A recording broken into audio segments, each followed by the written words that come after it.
اب میں آپ کو ذرا اس جو انسانوں میں سے انسان دشمنی کا جن کا سب سے بڑا رول ہے، میں ان کی 2000 سالہ تاریخ کا آپ کے سامنے نقشہ رکھنا چاہتا ہوں۔ ان 1400 سال کا تو میں نے صرف 4 آپ کو پوائنٹس بتائے۔ موسیٰ سے عیسیٰ تک 1400 برس علیہ الصلوۃ والسلام، 2 مرتبہ عروج، 2 مرتبہ زوال، اشیریوں کے ہاتھوں پٹوائی، بابلیوں کے ہاتھوں پٹانا، گریکس کے ہاتھوں مرمت، رومنس کے ہاتھوں مرمت۔ یہ جو 2000 سال ہیں، کیونکہ اب تو ظاہر بات ہے 21ویں صدی شروع ہو گئی، 20 صدیاں حضرت مسیح کو پوری ہو گئیں۔ پہلی بات نوٹ کیجئے، حضرت مسیح کی پیدائش ہے سن 1 قبل مسیح۔ یہ نقطہ آپ نے کبھی سنا ہے یا نہیں؟ جب ملینیم کا سلسلہ شروع ہوا تھا پچھلے سال، تو میں نے بیان کر دیا تھا کہ ایک عجیب حساب کے اندر انہوں نے غلطی کی ہوئی ہے۔ حضرت مسیح کی پیدائش ہوئی 25 دسمبر کو، سن انہوں نے شروع کر دیا، جو اس کے بعد جنوری آئی تو پہلا سال شروع ہو گیا۔ اگر جنوری سے پہلا سال شروع ہوا تو یہ 6 دن جو ہے تو اس کے پچھلے سال میں تھے، لہذا کہا جائے گا کہ Jesus Christ was born 1 year before Christ, BC۔ تو 1 قبل مسیح میں حضرت مسیح کی پیدائش ہوئی۔ یہ آخری اسرائیلی نبی اور رسول۔ یہودی علماء کی مخالفت، دشمنی، سولی پر چڑھوا دینا میں بیان کر چکا ہوں۔ سن 33 عیسوی میں، جبکہ حضرت مسیح کی عمر 33 برس تھی، اللہ تعالیٰ نے انہیں زندہ آسمان پر اٹھا لیا، لیکن یہودیوں نے اپنے خیال کے مطابق انہیں سولی پر چڑھوا دیا، ان کی موت واقع ہو گئی۔ اگرچہ اس کے بعد یہ اختلاف ہے ان میں، یہودی کہتے ہیں وہ سولی پر چڑھ گیا، ختم ہوا، مر گیا۔ عیسائی کہتے ہیں نہیں، انتقال ہوا ہے مسیح کا صلیب پر، لیکن پھر وہ دوبارہ زندہ ہو گئے ہیں۔ ان کی لاش ایک غار میں رکھ دی گئی تھی، وہاں ریزریکشن ہو گیا، ان کا باعث بعد الموت وہیں ہو گیا، اور پھر انہیں اللہ نے زندہ آسمان پر اٹھا لیا۔ تو ہمارے اور عیسائیوں کے درمیان نوٹ کر لیجئے، یہ چیز مشترک ہے کہ حضرت مسیح آسمان پر زندہ اٹھائے گئے۔ فرق کیا ہے؟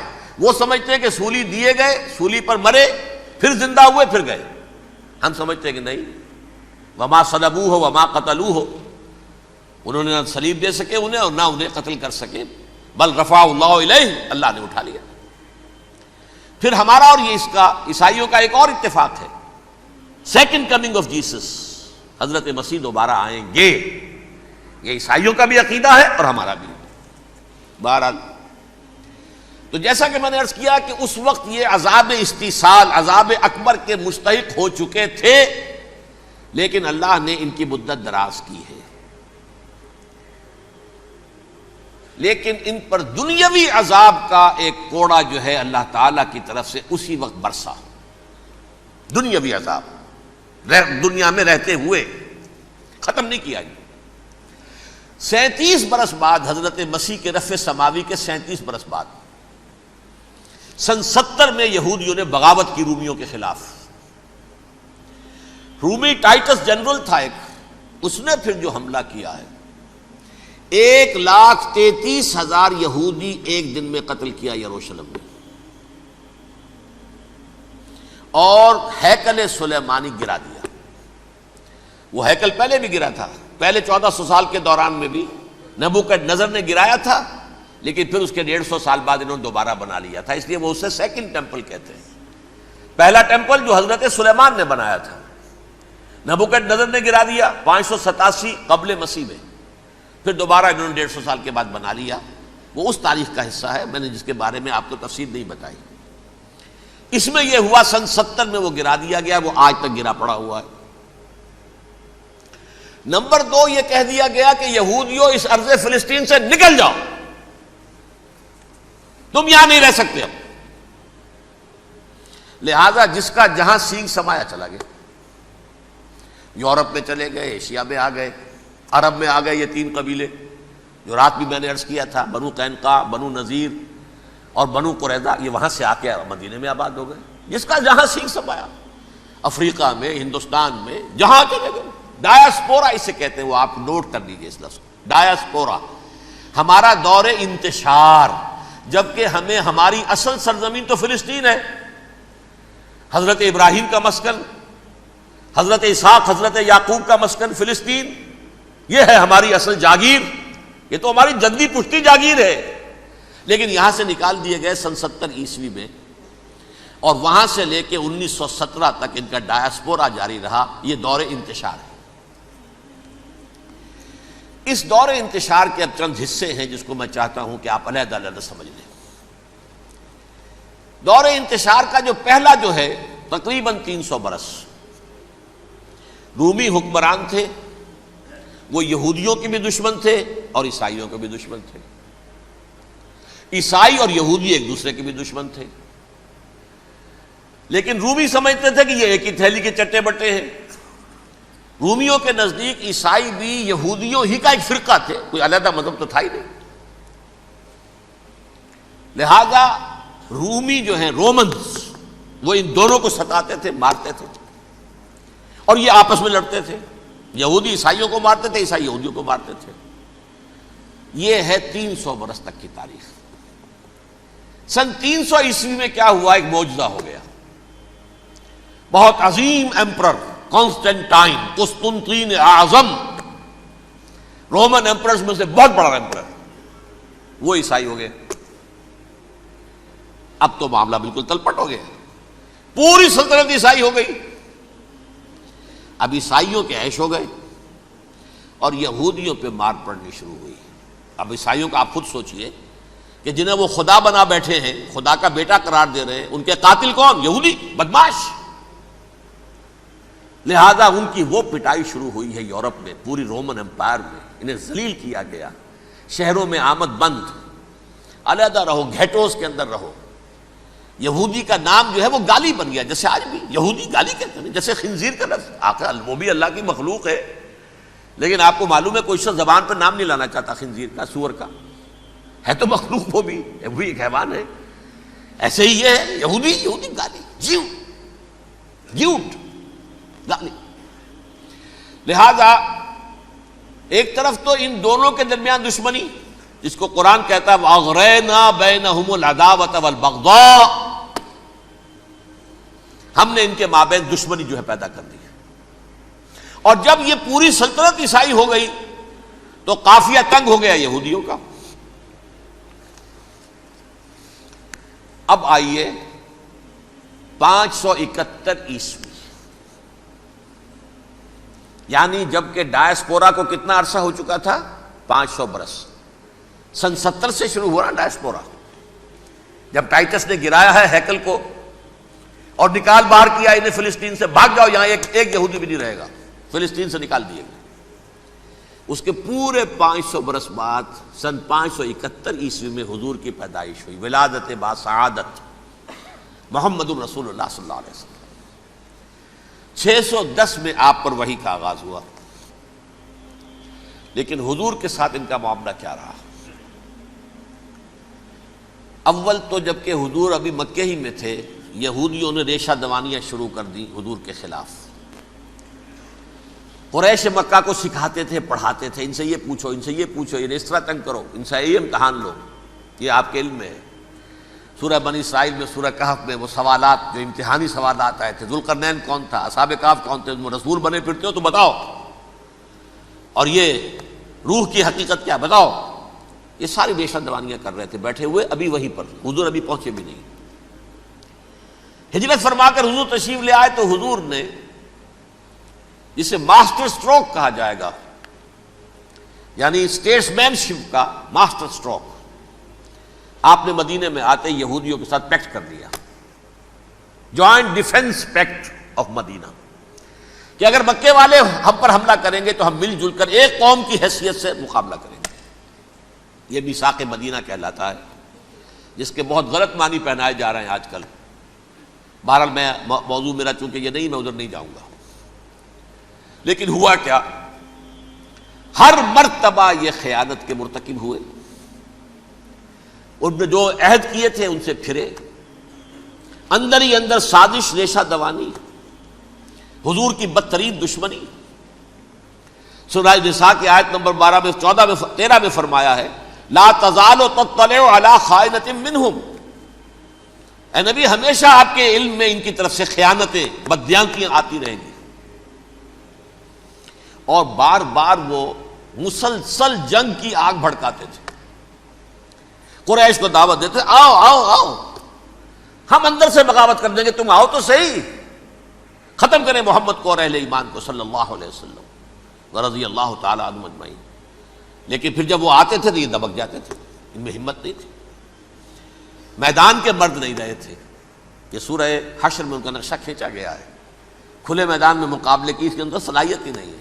یہ تو فصیلوں کے پیچھے سے، جیسے عورتیں کہیں دیہات میں لڑائی ہوتی ہے تو مرد جو ہے گلیوں میں لڑتے ہیں، عورتیں اوپر سے پتھر پھینکتی ہیں، بس وہ کام یہ کر سکتے تھے. من ورائے جدر، فصیلوں کے پیچھے سے، جنگ میں میدان میں نہیں آ سکتے. بہرحال قرآن مجید میں ہے یہ سورہ مائدہ کی آیت نمبر 64، کلما اوقدوا نارا للحرب اطفاها اللہ. اکثر و بیشتر مواقع پر تو یہ جب آگ بھڑکاتے تھے جنگ کی، اللہ اسے بجھا دیتا تھا. لیکن بہرحال اس کے باوجود جنگیں ہوئی، غزوہ بدر، غزوہ احد ہوئی کہ نہیں؟ یہ ساری اصل شرارت ہوئی. اور اس کے نتیجے میں حضور نے پھر ایک ایک کر کے 3 قبیلوں کو سزا دی. غزوہ بدر کے فوراً بعد بنو قینقاع نکالے گئے مدینے سے، غزوہ احد کے فوراً بعد بنو نذیر نکالے گئے، اور غزوہ احزاب کے بعد بنو قریظہ نکال دیے گئے. یہ تو میں نے آپ کے سامنے رکھ دیا صرف حضور کے زمانے میں ان کا کیا رویہ رہا. دشمن، رات بھی ہم نے وہ آیت پڑھی تھی، لَتَجِدَنَّ أَشَدَّ النَّاسِ عَدَاوَةً لِلَّذِينَ آمَنُوا الْيَهُودُ وَالَّذِينَ أَشْرَكُوا. اہل ایمان کی دشمنی میں شدید ترین تم پاؤ گے یہودیوں کو اور مشرکین. مشرکین بھی بعد میں ہے، پہلے یہودی. حضور کے بعد کیا ہوا اب یہ نوٹ کیجئے، یہ ان کی تاریخ کا دوسرا دور ہے. حضرت عمر رضی اللہ تعالیٰ عنہ کا عہد خلافت ہے. بیت المقدس کا محاصرہ کیا گیا، فصیل بڑی اونچی، شہر اندر سے سیلف سفیشینٹ، حملے کا راستہ کوئی نہیں، محاصرہ طول کھینچ رہا ہے، لیکن ان کے پاس رسد بھی موجود ہے، پانی بھی موجود ہے، وہ دروازے بند کر کے بیٹھے ہوئے ہیں. بالآخر اللہ تعالیٰ کی مشیت کا ظہور کیسے ہوا؟ ان کے کچھ علماء آئے فصیل پر، کہا دیکھو مسلمانوں، تم قیامت تک بھی یہاں پڑے رہو گے محاصرہ کر کے، ہمارا یہ شہر فتح نہیں ہوگا. ہاں ایک درویش بادشاہ کے ہاتھوں یہ شہر فتح ہونا ہے، لیکن تمہارے اندر ہمیں وہ نظر نہیں آ رہا. ابو عبیدہ بن الجراح رضی اللہ تعالی عنہ، امین هذه الامہ، ان کا فوراً ذہن گیا وہ درویش بادشاہ مدینے میں بیٹھا ہوا ہے عمر رضی اللہ تعالی. اب ایک اور عمر بھی ہے جو قندھار میں بیٹھا ہے. نقشہ وہی ہے، سادگی کی حد تک نقشہ وہی، بالکل وہی، اپنی آنکھوں سے دیکھا ہے وہی سادگی. عمر اول، عمر ثانی تھے عمر بن عبد العزیز. اب ایک اللہ کے فضل سے اللہ تعالیٰ ایدہ اللہ بنصرتہ، اللہ تعالیٰ ان کی نصرت فرمائے، دشمنوں کو ان کے مقابلے میں نیست و نابود کرے. انہوں نے ریکویسٹ بھیج دی کہ حضور تشریف لائیے، یہ شہر فتح ہو جائے گا. وہ ہے سفر تاریخی، اتنا طویل سفر، تقریباً 700 میل، ایک اونٹ، ایک خادم، ایک منزل پہ امیر المومنین اوپر بیٹھے، خادم آگے چل رہا ہے، اگلی منزل پہ خادم اوپر بیٹھا ہے، امیر المومنین آگے جا رہے ہیں. اور جب پہنچے ہیں تو وہ باری تھی خادم کی. انہوں نے ہاتھ جوڑ دیا، حضور خدا کے لیے تم کیا کہیں گے لوگ، وہ میرا برا حال کر دیں گے، تمہیں شرم نہیں آئی؟ امیر المومنین پیدل آگے چل رہے ہیں نکیل پکڑ کر، اور تم بیٹھے ہو اوپر براجمان ہو. حضرت عمر فرمایا الدور دورک، نہیں باری تمہاری ہے، بیٹھ. اس حال میں پہنچے ہیں. اور پھر یہ کہ ابو عبیدہ بن الجراح آئے ہیں، استقبال کیا ہے تو دیکھا ہے اس حال میں چلے آ رہے ہیں. عمر نکیل پکڑے ہوئے چلے آ رہے ہیں، اور کہتے ہیں کہ کہیں کیچڑ ویچڑ تھا، جوتے خراب ہو گئے تھے، وہ بھی اتار کے ہاتھ میں پکڑے ہوئے، کپڑے تو تھے ہی پھٹے ہوئے. انہوں نے کہا بھی حضرت ابو عبیدہ نے، دیکھیے یہ بڑا متمدن ملک ہے، بڑا مہذب علاقہ ہے یہ، آپ ذرا حلیہ اپنا دوست فرما لیں تب جا کے پیش ہم آپ کو کریں گے. آپ نے فرمایا نحن قوم اعزنا اللہ بالاسلام، ہم وہ قوم ہیں جنہیں اللہ نے عزت دی ہے اسلام کے ذریعے سے. کپڑوں کے ذریعے سے نہیں، دولت کے ذریعے سے نہیں۔ اسی حال میں گئے ہیں، اوپر سے انہوں نے کھڑے ہو کر نشانیاں دیکھی ہیں، اپنی کتابیں کھولی، ہاں یہ وہی ہے، اچھا لو جی سرنڈر، شہر تمہارے ہاتھ میں۔ خون کا ایک قطرہ نہیں بہا اور بیت المقدس فتح ہو گیا۔ لیکن اس وقت حضرت عمر نے ایک نرمی یہ کی کہ یہودیوں کے لیے بھی اسے اوپن سٹی قرار دے دیا۔ یہ احسان عظیم حضرت عمر کا، اس سے پہلے یہودی آ ہی نہیں سکتا تھا، داخل ہی نہیں ہو سکتا تھا، وہاں وہ آ کر وزٹ نہیں کر سکتا تھا، زیارت نہیں کر سکتا تھا اپنے مقدس مقامات کی۔ حضرت عمر نے یوں سمجھیے کہ تقریباً 550 برس کے بعد ان کے لیے راستہ کھولا ہے کہ ہاں تم آ سکتے ہو، زیارت کر سکتے ہو۔ لیکن یہ عیسائیوں نے لکھوایا معاہدے کے اندر، انہیں یہاں آپ آباد ہونے کی اجازت نہیں دیں گے، لیکن کم وزٹ دی پلیسز، دیکھیں زیارتیں کریں اور جائیں۔ یہ معاہدہ حضرت عمر کا ہے رضی اللہ تعالیٰ، جو پھر خلافت راشدہ کے بعد بنو امیہ نے بھی اس کو آرڈر کیا، بنو عباس نے کیا، پھر جو ہمارے یہ ترکوں میں اندر خلافت آئی تو ترک خلفاء نے بھی اس معاہدے کی پوری پابندی کی۔ فلسطین میں آ سکتے ہیں یہودی صرف زائرین کی حیثیت سے، وہاں آباد نہیں ہو سکتے۔ اب آئیے اگلا دور آیا حضرت عثمان کا دور خلافت۔ یہ ہے وہ وقت کہ اب یہود نے امت مسلمہ کی پیٹھ میں چھرا گھونپا۔ وہ کیسے؟ ایک یہودی عبداللہ ابن سبا اسلام کا لبادہ اوڑھ کر آ گیا، معاشرے کا جائزہ لے لیا، ان میں بنو ہاشم اور بنو امیہ میں جو پرانی کشاکش تھی اس کے کچھ نہ کچھ جراثیم باقی ہیں، اگر ان کو ذرا بھڑکا دے تو مسلمانوں میں انتشار پیدا ہو جائے۔ کہا یہ عثمان کون ہے؟ یہ تو بنو امیہ میں سے ہے، یہ حق تو بنو ہاشم کا ہے، خلافت ان کے پاس ہونی چاہیے، محمد کے تو رشتہ دار وہ ہے صلی اللہ علیہ وسلم۔ عوام الناس کے اندر بات پھیلنی شروع ہوئی، پھر ایک بڑی سازش کے انداز میں حضرت عثمان کے خلاف پروپیگنڈا، حضرت عثمان کے جو عاملین تھے، گورنر تھے، ان کے خلاف پروپیگنڈا، اور ایسی ہوشیاری کرتے تھے کہ کوفے میں کوفے کے حاکم کے خلاف کچھ نہیں کہنا، اجی مصر میں یہ ہو رہا ہے، اجی شام میں یہ ہو رہا ہے، اجی یہ جو عثمان ہے وہ یہ کر رہا ہے، یہ ظلم ہو رہا ہے، یہ لوٹ مار ہو رہی ہے، یہ خیانتیں ہو رہی ہیں۔ اب نہ تو اس زمانے میں مینز آف کمیونیکیشن، کیسے تصدیق کریں؟ افواہیں تو آپ آج کراچی کے اندر شروع ہو جائے تو پتہ نہیں چل سکتا کسی کو کہ کیا اس میں صداقت ہے کیا جھوٹ ہے، اور بری بات جو ہے فطرت انسانی کی کمزوری ہے وہ فوراً قبول کرتا ہے، کسی کے بارے میں اچھی بات ماننے کو تیار نہیں ہوتا لیکن بری بات تو فوراً تیار۔ بہرحال یہ فتنہ انہوں نے اٹھایا، حضرت علی کی الوہیت کا فتنہ اٹھایا، حضرت عثمان کے خلاف الفتنۃ الکبریٰ برپا کیا، حضرت عثمان شہید ہوئے۔ اس کے بعد 5 برس تک مسلمان ایک دوسرے کی گردنیں کاٹتے رہے، باہمی خانہ جنگی ہوئی، امت کو وہ زخم لگایا ہے جو آج تک جس سے خون رس رہا ہے۔ یہ شیعان عثمان اور شیعان علی تھے جو بعد میں پھر سنی اور شیعہ ہو اور آج تک ہے۔ فتنہ کس نے جگایا؟ ایک عبداللہ ابن سبا یہودی اور اس کے کارندے، شیطان کا ایجنٹ، اور انسانوں میں سے بھی اس کے جو بھی حواریین تھے اور شیطانوں کے اندر سے بھی تھے، انہوں نے بھی اس آگ کو بھڑکایا۔ یہ آپ سوچ لیجئے کہ یہ کس نے وہ زخم لگایا؟ یہودی۔ اگلا دور آیا، خلافت راشدہ ختم ہوئی، بنو امیہ کا بھی دور کافی گزر گیا۔ طارق ابن زیاد 712 عیسوی میں حملہ کرتے ہیں اسپین پر۔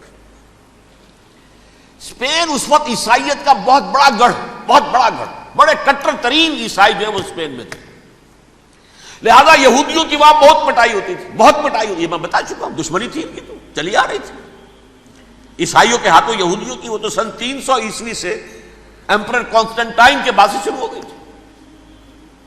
اس حوالے سے یہودیوں نے اس وقت چالاکی یہ برتی، کچھ راستے واسطے بتائے، کچھ مدد کی طارق ابن زیاد کی۔ طارق ابن زیاد نے انہیں اپنا محسن سمجھا، ہسپانیہ فتح ہو گیا تو یہودی چونکہ محسنین کی فہرست میں آ چکے تھے، انہیں بہت اقتدار نصیب ہوا، بڑی سپورٹ مسلمانوں نے دی۔ ان کے بڑے بڑے علماء جو ہیں اسی دور کے اندر پیدا ہوئے، بڑے بڑے تھنکرز ان کے اسی دور میں پیدا ہوئے۔ بن گوریون جو کہ ایک وزیر اعظم تھا اسرائیل کا، اس نے یہ لکھا ہے اپنی کتاب میں، Muslim Spain was the golden era of our diaspora. وہ ڈائسپورا جو 70 عیسوی سے شروع ہوا تھا اور 1917 عیسوی تک جاری رہا ہے، اس میں سے گولڈن ایرا ہمارا جو تھا وہ مسلم اسپین تھا. ہسپانیہ میں بیٹھ کر ہم نے عیش کیے. لیکن وہاں سے انہوں نے اور جو کچھ کیا، یہ تو داستان کے بہت سے گوشے ہیں، لیکن میں جس اسٹریٹ لائن میں چل رہا ہوں اس کے اعتبار سے ایک بات سمجھ لیجیے. وہاں بیٹھ کر انہوں نے اب عیسائیت کی پیٹھ میں چھرا گھونپا، پروٹیسٹنٹ مذہب پیدا کیا، تقسیم کر دیا. جیسے شیعہ سنی کی تقسیم، عبداللہ ابن سبا، رومن کیتھولک اور پروٹیسٹنٹ کی تقسیم، یہودی علماء. ہوتا کیا تھا؟ ہسپانیہ کی یونیورسٹیاں ہیں، کارڈووا میں ہے، ٹولیڈو میں ہے، گریناڈا میں ہے، غرناطہ، قرطبہ، تولیتلا، اور وہاں آتے تھے لوگ. فرانس سے چلے آ رہے ہیں نوجوان پڑھنے کے لیے، جرمنی سے چلے آ رہے ہیں، اٹلی سے چلے آ رہے ہیں. 3 ہی ملک قریب ترین پڑھتے ہیں سینٹرل جو یورپ کے ہیں. یہاں پر جو ہے وہ اسلام جو نور پھیلا رہا تھا اس سے بھی مستفیض ہوئے. جہالت کے جو ہے پردے ان کے وہ چھٹے.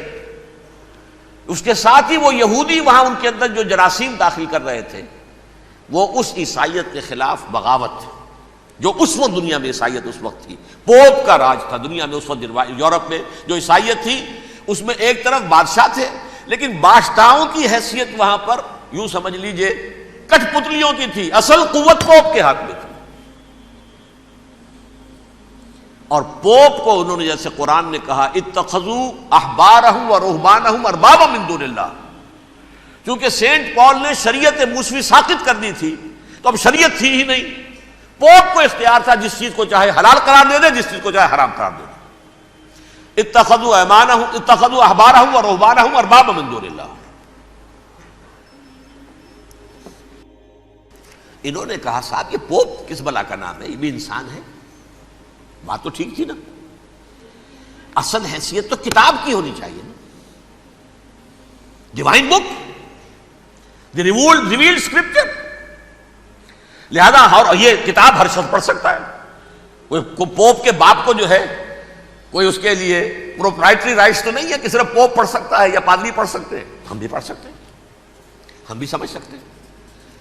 یہ باتیں تھی کہ جن کو بڑھا چڑھا کر بیان کر کے اور پوپ کا اقتدار ختم کرا دیا اور توجہ مرکوز کر دی بائبل کی طرف. اب بائبل میں بڑا حصہ تو اولڈ ٹیسٹامنٹ کا ہے. نتیجہ کیا ہوا؟ یہود کی عظمت پروٹیسٹنٹس کے نزدیک مسلم ہو گئی. اصل قوم تو یہ ہے. وہ دشمنی بدلی کہ نہیں بدلی؟ موسیٰ کے امتی یہ ہے، تورات موسیٰ کو دی گئی، ابراہیم کی نسل یہ ہے. لہذا وہ جو دشمنی تھی، جو عداوت تھی کہ ہمارے خدا کو سولی چڑھانے والے ہیں یہ بدماش، اس کا ازالہ ہوا. اس پروٹیسٹنٹ مذہب کے نتیجے میں یہ میں اب آپ کو بتاتا ہوں کہ ایک نتیجہ وہ نکلا ہے جسے برٹرنڈ رسل نے بیان کیا ہے. اس کی کتاب ہے ان پریز آف آئیڈلنس، صفحہ 108. وہ لکھتا ہے the Christians retaining the Judaic belief in special revelation added to it the Roman desire for worldwide domination and the Greek taste for metaphysical subtleties. The combination produced the most fiercely persecuting religion that the world has yet known. یہ 3 چیزیں آ کر عیسائیت میں مل گئی. ایک تو جب یہ اولڈ ٹیسٹمنٹ جو ہے وہ ان کے ہاتھ میں آ گئی، اور اس کے میں کچھ آپ کو بتا دیتا ہوں کہ اولڈ ٹیسٹمنٹ کی تعلیمات، کیونکہ یہ اولڈ ٹیسٹمنٹ جو ہے یہ محرف تھی. اصل تورات تو گم ہو گئی تھی 587 قبل مسیح میں، جب پہلی مرتبہ ہیکل جو ہے تباہ ہوا ہے، اس وقت ختم ہو گئی تھی. اس کے کوئی 150 سال کے بعد انہوں نے یادداشتوں سے مرتب کر کے لکھی ہے. اب اس میں ان کے اپنے خیالات، اپنے امانی، اپنی توجیحات وہ شامل ہو گئی. لہذا آپ ذرا میں آپ کو حوالے دیتا ہوں. اس کتاب کے اندر مظالم کی جو تعلیم دی گئی ہے، اہل کتاب نے اپنے مظالم قتل عام کے جواز کے لیے تورات میں تبدیلیاں کی اور پیغمبروں پر دہشت ناکی اور بدترین حرام کاری کے الزامات لگائے. سنیے، پہلا حوالہ ہے یہ گنتی باب 31 آیات 17-18. اس لیے ان بچوں میں جتنے لڑکے ہیں سب کو مار ڈالو، اور جتنی عورتیں مرد کا منہ دیکھ چکی ہیں ان کو بھی قتل کر ڈالو، لیکن ان لڑکیوں کو جو مرد سے واقف نہیں اور اچھوتی ہیں اپنے لیے زندہ رکھو. یہ کسی اللہ کی کتاب کا یہ جملہ ہو سکتا ہے؟ کسی ریویل بک کا؟ اور سنیے، یہ ہے استثناء ڈیٹرانومی باب 20 آیت 16-18. پر ان قوموں کے شہروں میں جن کو خداوند تیرا خدا میراث کے طور پر تجھ کو دیتا ہے، کسی ذی نفس کو جیتا نہ بچا رکھنا، جیسا خداوند تیرے خدا نے تجھ کو حکم دیا بالکل نیست کر دینا. مرد، عورتیں، بچے، بوڑھے سب ختم. یہ کتاب مقدس ہے. اور سنیے، سیموئیل باب 27 آیت نمبر 9. اور داؤد نے اس سرزمین کو تباہ کر ڈالا اور عورت مرد کسی کو جیتا نہ چھوڑا. نمبر 4، ان سب آباد شہروں کو ماں، عورتوں اور بچوں کے بالکل نابود کر ڈالا. کتاب استثناء باب 3 آیت 6. یہ ہے جو کہہ رہا ہے برٹرنڈ رسل، کرسچینٹی میں آ کر اب یہ تین چیزیں شامل ہو گئی. ایک تو یہ باربیرین یہ تعلیم جو ہے، اور یہ مذہب کے نام پہ تعلیم، یہ کتاب مقدس کی تعلیم. نمبر 2، رومنز کے اندر جو ایک تمنا تھی ورلڈ ڈومینیشن کی، وہ عیسائیت کے اندر آ گئی. اس لیے کہ پوری رومن امپائر جو ہے عیسائی ہو گئی، تو اسے وراثت کے اندر ورلڈ ڈومینیشن کی جو ایک تمنا تھی وہ مل گئی. اور پھر یہ کہ انہوں نے جو توہمات تھے یونانیوں کے، ان کو بھی اپنے ہاں مختلف شکلوں کے اندر جمع کر لیا. ان تین چیزوں کا the combination produced the most fiercely persecuting religion that the world has yet known. اس کے نتیجے میں دنیا میں تاریخ انسانیت کے اندر جو بدترین خونخوار ترین مذہب ہو سکتا ہے وہ شکل عیسائیت نے اختیار کی. اور اس کا مظہر عتم کیا تھا؟ نوٹ کیجئے، صلیبی جنگیں. ایک بات ٹائم ٹیبل کے اعتبار سے نوٹ کر لیجئے گا. فرسٹ ملینیم ختم ہوا، سیکنڈ شروع ہوا. ان کے 1000 سال ختم ہوئے تو 11ویں صدی میں سیکنڈ ملینیم شروع ہوا، تو پہلی صلیبی جنگیں ہوئی. لاکھوں مسلمان قتل کیے.